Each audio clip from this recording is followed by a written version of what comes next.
Hey, bonjour chers élèves à distance. Alors aujourd'hui, je veux vous parler de lancer du poids. Donc, comme vous avez reçu dans le courriel qui vous a été envoyé pour les Olympiades à distance, vous allez devoir faire un lancer du poids. D'accord?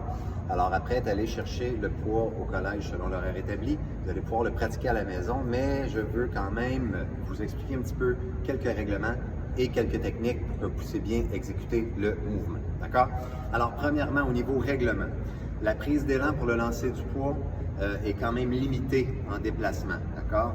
Donc, normalement, c'est un cercle qui fait un diamètre de 2,13 mètres exactement.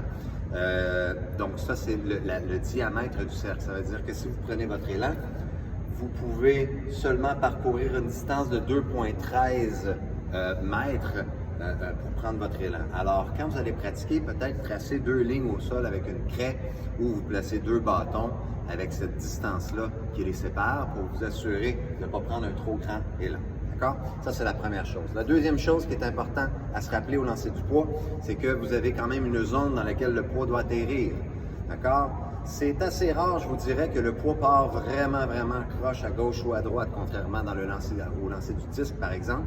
Mais quand même, au niveau des lignes, disons, à la maison, ça va être un petit peu compliqué là, de vraiment vous placer là, de bonnes diagonales, mais assurez-vous que votre poids parte en ligne droite, tout simplement. D'accord? Vous allez pouvoir vous reprendre plusieurs fois et prendre votre meilleur lancer de toute façon. Alors, assurez-vous que ce soit un lancer qui parte quand même assez en ligne droite.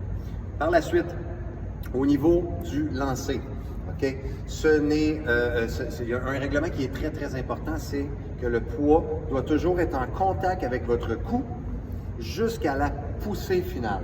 C'est-à-dire que, par exemple, si vous faites ceci, vous poussez après, le lancer ne compte pas parce que vous avez décollé le poids avant de le lancer, avant de le pousser. D'accord?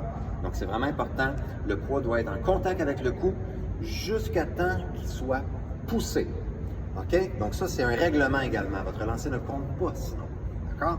Maintenant, au niveau technique, ce qu'on va vouloir mettre en place, bon, évidemment, au niveau du bas du corps, on va essayer d'utiliser le plus possible la poussée de nos jambes. Alors, la jambe arrière fléchie, d'accord? Jambe avant comme ça, regardez, là, j'ai presque pas de poids sur ma jambe avant, là. Tout le poids de mon corps est ici, d'accord? Alors, ce qu'on va faire au niveau du bas du corps, c'est qu'il va avoir une poussée et ensuite, il va avoir en même temps une rotation, d'accord? Vous pouvez faire une rotation de 90 degrés et si vous êtes plus à l'aise, vous pouvez même faire une rotation de 180 degrés, d'accord? À pratiquer. Ensuite, si on parle du haut du corps maintenant, bon, je vous ai parlé de la rotation, c'est certain que le haut du corps va tourner, hein, ça c'est certain. Ce qui vous permet de lancer loin au lancer du poids, c'est justement la poussée de la jambe, la rotation du corps. Par la suite, c'est sûr qu'il va y avoir la poussée du bras, mais le corps est hyper important. Si vous voulez lancer loin, il faut utiliser tous les muscles de votre corps en même temps, en synergie. D'accord?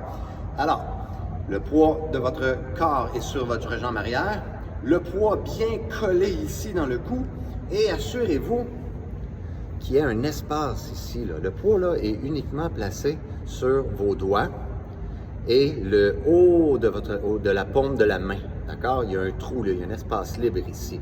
D'accord? Et ça, je vais venir le placer dans mon cou. Ensuite, bon là, on a parlé du poids du corps sur notre jambe arrière. Je vais relever le coude, je vais incliner, OK, pour avoir un bel axe de 45 degrés par rapport au sol. Mon autre bras, je peux le placer plié comme ça. Je peux le placer de cette façon-là également, il n'y a pas de problème.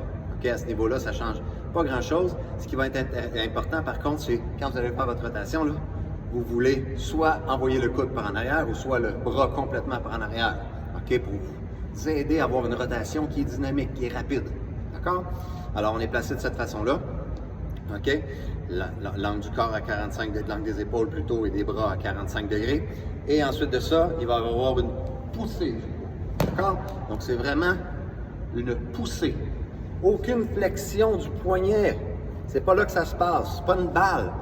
OK? Vous allez vous blesser au poignet, au coude, même à l'épaule si vous faites ça peut-être. OK? Donc, c'est vraiment une poussée. OK?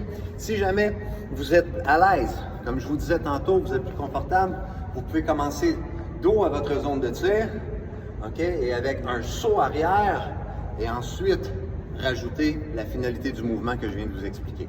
D'accord? Lorsque vous allez faire ça à la maison, vous allez vous faire aider par vos parents. OK? Pas très compliqué, comme j'ai dit, vous faites une zone d'élan de 2,13 mètres avec des bâtons ou avec des craies au sol, peu importe. Et ensuite de ça, vous allez faire votre lancer. Vous allez mesurer à partir de la ligne, d'accord, ou du bâton. OK? Tout dépendant de ce que vous avez utilisé comme système, la ligne ou du bâton. Vous partez la mesure à partir de là. Et ensuite de ça, vous allez vous rendre directement jusqu'au point où est-ce que le poids a touché le sol en premier. D'accord? Et c'est cette mesure-là en mètres que vous allez devoir nous envoyer. Alors, dans le fond, c'est pas compliqué. Vous allez avoir papa ou maman qui va vous filmer comme ça. Il va être à côté de vous. Il va vous filmer. Et puis là, ben, vous allez faire votre lancer. Hop, parfait. Papa, maman va aller avec le téléphone en main, voir placer. Ça peut être n'importe quoi, un petit objet, un trousseau de clés, peu importe quoi, à l'endroit où est-ce que le poids a touché le sol. Donc tout ça va être filmé. On place l'endroit où est-ce que le poids a touché le sol. Par la suite, tout en continuant de filmer, on prend la mesure et on montre le résultat au cellulaire. Cette vidéo-là, vous allez l'envoyer par la suite à votre enseignante. D'accord? Ou à votre enseignant si c'est moi. Et donc c'est ça. Alors si jamais vous avez des questions plus spécifiques, ben à ce moment-là, écrivez à votre prof, il n'y a pas de problème, on va vous répondre. Et pour le lancer du poids, ben en fait, moi pour ma part, je vais l'écrire dans le courriel, puis on va se reparler de toute façon. Vous vérifierez quand même avec votre enseignant, votre enseignante. Mais moi pour ma part, tant que j'ai le résultat d'ici la fin du mois de mai, là, le reste, ça ne me dérange pas. Là, okay? Vous pouvez prendre votre temps à ce niveau-là, vous pouvez vous pratiquer en masse et prendre votre meilleur lancer. D'accord? N'hésitez pas si vous avez des questions.